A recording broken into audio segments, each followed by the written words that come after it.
اسی کو انشور کرنے کے لیے، کوالٹی کو انشور کرنے کے لیے ہائر ایجوکیشن کمیشن نے کافی گیٹ کیپرز لگائے ہوئے ہیں. گیٹ کیپرز یہ ہیں کہ دو جو ایگزامنر ہیں وہ باہر کے ہونے چاہیے. تو باہر کے جو ایگزامنرز ہیں ان کے پاس تھیسس جاتا ہے.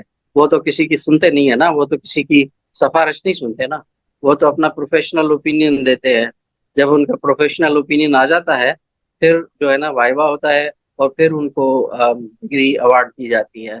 تو کہاں پہ، کیونکہ we live in an universities are trying very hard to meet the standard, the highest standard of quality. دوسری یہ بات ہے کہ ہم اگر کوالٹی ایکسپیکٹ کرتے ہیں تو ہم اپنے پی ایچ ڈیز کو جو فیسلٹیز ہیں وہ بھی ہمیں اتنی ہی دینی چاہیے نا بیک اینڈ پہ. تو باہر پہ آپ جب پی ایچ ڈی کرنے جاتے ہیں تو آپ کو ورکنگ پلیس ملتا ہے جس کو ورک اسٹیشن کہتے ہیں. پھر آپ کو فیسلٹیز دی جاتی ہیں، کمپیوٹر، پرنٹر، انٹرنیٹ، فون، یہ وہ. آپ کو لائبریری، ڈیجیٹل لائبریری، اس کے ساری ایکسیس دی جاتی ہے جو 24/7 ہوتی ہے. تو ایز کمپیئر ٹو دیٹ، اگر ہمارے پاس جب پی ایچ ڈی اسکالرز آتے ہیں کچھ بھی نہ دیں اور دوسری طرف سے ہائی ایکسپیکٹیشنز رکھیں تو both ends should be equal نا. اور کوالٹی تو مطلب ہم انشور کر رہے ہیں کہ ہر طرح سے اس کے ہائر اسٹینڈرڈز ہوں اور وہ باہر جاتی ہے، ایویلیویٹ باہر سے ہوتی ہے، ٹیکنالوجیکلی ایڈوانس کنٹریز میں ہوتی ہے. اور اس کے بعد یہ regulars process. P H D کرنا پاکستان میں بہت مشکل ہو گیا ہے as compare to other countries. آپ یو کے میں دیکھیں، آپ کسی اور ملک میں دیکھیں تو P H D research is between supervisor and scholar. مگر یہاں پہ آپ کے 3 ریسرچ سیمینار ہوتے ہیں.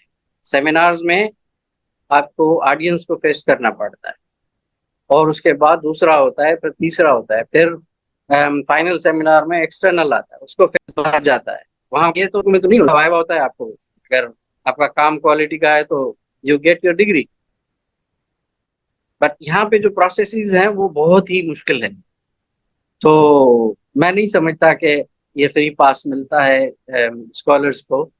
مگر وہ جو ہم رہ رہے ہیں اپنے امپرفیکٹ سوسائٹی میں، کہاں کہیں پہ ہو سکتا ہے کسی جگہ پہ کوئی لیکوناس ہو، مگر یہ ڈیلیبریٹ اس کے بعد آپ کو تھیسس باہر جاتا ہے. اس یونیورسٹی کو ہم ایک ماڈل پریمیئر انسٹیٹیوشن بنائیں گے جو میر خاص ریجن، پورے سندھ اور پورے پاکستان کو کیٹر کرے گا انشاءاللہ. یہ ہم اس کو پہلے تو ہم اس کا انفراسٹرکچر بنانے کے چکر میں لگے ہوئے ہیں. ابھی اس کو کوئی اپنی بلڈنگ ہے نہیں، تو ابھی ایک اچھی سی بلڈنگ ہم لے رہے ہیں جس میں اس کو شفٹ کریں گے. پھر اس کو ہم جو ہے نا آٹومیشن پہ لے جائیں گے کہ اسٹوڈنٹ کا جو اٹینڈنس ہے وہ بھی آٹومیٹک ہو جائے، ٹیچرس کا اور ٹیچرس کا جو ورک لوڈ ہے وہ بھی آٹومیشن پہ آ جائے. ٹیچرس نے کتنا پڑھایا ہے اس کی پروگریس بھی آن لائن آ جائے، تو جو اتھارٹیز ہے وہ چیک کر سکیں کہ کتنا کورس کمپلیٹ ہوا ہے. اور ٹیچرس کی جو اٹینڈنس ہے اور جو اسٹوڈنٹس ہیں ان کی جو اٹینڈنس ہے یہ ساری آن لائن ہو. اور یہ سافٹ ویئرز ہم انشاءاللہ سیشن، اور اس کے بعد یہ ہوگا کہ جو امپلائیز ہیں ان کی بایو میٹرک، اور بایو میٹرک جو ہوتی ہے وہ پے سیکشن ہے اس کے ساتھ جڑے گی. اور جو جتنے دن آئے گا اس کی آٹومیٹک رپورٹ بنے گی کہ یہ لوگ اتنے دن آئے ہیں، اس حساب سے ان کی سیلری بنے گی. پلس جو ریسرچ کا انوائرمنٹ ہے، ہم لنکیجز قائم کریں گے ڈفرینٹ یونیورسٹیز سے تھرو آؤٹ دا ورلڈ. اور یہاں پہ لائبریریز اور لیبارٹریز کوشش کریں گے کہ ڈیجیٹل لائبریری سب کو دیں. تو ہم اس میں ایک جو ہے نا سافٹ ویئر ہاؤس انشاءاللہ بنائیں گے جس کو ہم انوویٹ اینڈ کمرشلائز کر سکیں. اور جو چیزیں ہیں ہماری ایکسیس بڑھائیں گے ایجوکیشن کی. جو آؤٹ لائنگ ایریاز ہیں جو جیسے تھرپارکر ہے، جیسے مٹھی ہے، عمر کوٹ ہے، کھپرو ہے، تو وہاں پہ ایکسیس بڑھائیں گے، ان کو ٹرانسپورٹ دیں گے. تو ہماری پوری یہی کوشش ہے کہ ہم اس کو ایک ماڈل انسٹیٹیوشن بنائیں کہ یہ نہ ہو کہ جو لوگ مٹی میں رہ رہے ہیں، تھرپارکر میں یا کھپروں میں رہ رہے ہیں، وہ بھی پرووائڈ کریں گے. ہم ان کو بسز بھی دیں گے کہ بھائی آ جائیں. اور ہم خاص کر کے اس میں ہم شارٹ کورسز، سمر کورسز اور جو ایوننگ کے پروگرامز ہیں وہ چلائیں گے. تو انشاءاللہ ہم اس یونیورسٹی، ابھی تو مجھے 3 مہینے ہوئے ہیں، 3 مہینوں میں ہم نے ابھی ایک زمین کا پیس بھی آئیڈینٹیفائی کیا ہوا ہے. تو ہم وہ پیس آف لینڈ انشاءاللہ اکوائر کریں گے اور پھر PC1 بنائیں گے کہ اس پہ نیا کیمپس بن جائے، نئی بلڈنگ بن جائے، اکیڈمک بلاک اور ایڈمنسٹریٹو بلاک. پھر in the future we will go for hostel facilities. ابھی ٹیمپرریلی ہو سکتا ہے ہم کرائے کے کچھ بینگلوز لیں جس میں ہم ہاسٹل فیسلٹیز پرووائڈ کریں. تو it's a step by step process. تو ہمارا جو انٹینشن ہے، ویژن ہے، ہمارا جو اسٹریٹجک پلان ہے، اس میں یہ ساری چیزیں ہیں کہ ہم ہر سال کچھ ایڈ کریں اسٹوڈنٹس کی لائف میں، کچھ نہ کچھ ان کو نیا دیں. جو کرنٹ پروگرامز ہیں جیسے آرٹیفیشیل انٹیلیجنس ہے، ڈیٹا سائنسز ہے، ان کو لے آئیں. پھر لا کی بڑی ڈیمانڈ ہے یہاں پہ اور ایجوکیشن فیکلٹی کی ڈیمانڈ ہے. تو یہ فیکلٹیز میرا پروگرام ہے یہاں پہ اوپن کرنے کی، تو انشاءاللہ یہ ہو جائیں گی. اور دوسرا یہ ہے کہ ہم اسٹوڈنٹس کے لیے جو اسکالرشپ کے پروگرامز ہیں اس کے لیے اپنے انڈومنٹ فنڈ بنایا ہوا ہے. تو اس سے ہم اسکالرشپ وغیرہ دیں گے جو ڈیزرونگ اسٹوڈنٹ ہوں گے. تو کافی ہے اسٹریٹجک پلان میں. ہمارا جو اسٹریٹجک پلان 2030 ہے اس کو ابھی فائنل شیپ ملے گا انشاءاللہ. اپنے سینڈیکیٹ سے ہم اپروو کریں گے، کوالٹی فیکلٹی یہاں پہ اپوائنٹ کریں گے اور جو ویژن 2030 ہے اس کے مطابق چلیں گے. اللہ ہماری مدد کرے گا اور ہم اس کو ایک بہت اچھا انسٹیٹیوشن بنائیں گے سر یہ آپ سے آخری سوال ہوگا، وہ یہ بتائے کہ ابھی آپ ظاہر سی بات ہے نئے آئے ہیں اور میرپور خاص میں یونیورسٹی کی کوئی جگہ بھی نہیں ہے. آپ جیسے بتایا کہ ابھی اس کیمپس میں ہیں، آپ اس کو یونیورسٹی میں آپ چینج کر رہے ہیں، لیکن چیلنجز بہت بڑا انفراسٹرکچر کا ہے، بہت بڑا انفراسٹرکچر کا ہے. جیسے ہماری ابھی ایڈمیشنز جو ہے نا وہ سور کر رہی ہیں. ہمیں ابھی 1500 کوئی اپلیکیشنز آئے ہیں. ماضی میں اپلیکیشنز 400-500 آتے تھے. اس دفعہ لوگوں کے ایکسپیکٹیشنز بڑے ہیں. فل فلیج یونیورسٹی ہوئی ہے. جو لوگ جامشورو یا حیدرآباد کراچی جاتے تھے they want to come to this university. تو امیڈیٹ جو کنسرن ہے وہ انفراسٹرکچر کا ہے اور اس چیلنج کو میٹ کرنے کے لیے I am trying to hire a building, rent a building, and we will shift to that building temporarily, maybe for 3 to 4 years. In the meantime, ہمیں ہے کہ ایک پیس آف لینڈ مل جائے گا، اس پہ ہم PC1 بنائیں گے اور اس کے لیے کوئی اکیڈمک بلاک اور ایڈمنسٹریٹو بلاک بنائیں گے، لیبارٹریز اور ریسرچ انوائرمنٹ وہاں پہ کریٹ کریں گے انشاءاللہ. تو یہ امیڈیٹ چیلنجز ہیں. تو ہمیں لانگ ٹرم بھی پلاننگ ہے، شارٹ ٹرم بھی پلاننگ ہے. شارٹ ٹرم یہ ہے کہ ہمیں نیا بیچ بہت اچھے طریقے سے شروع کرنا ہے جنوری 2025 میں. لانگ ٹرم یہ ہے کہ ہمیں 3 سال کے اندر جو ہے نا اپنے کنسٹرکشن کمپلیٹ کروانی ہے اپنی ایڈمن بلاک کی اور اکیڈمک بلاک کی، کہ ہم اسٹوڈنٹس کو اپنی بلڈنگز دے سکیں. Sir thank you very much indeed. آپ سے سر گپ شپ کر کے بڑا مزہ آیا. Thank you sir. Same here. Thanks for having me. Thank you.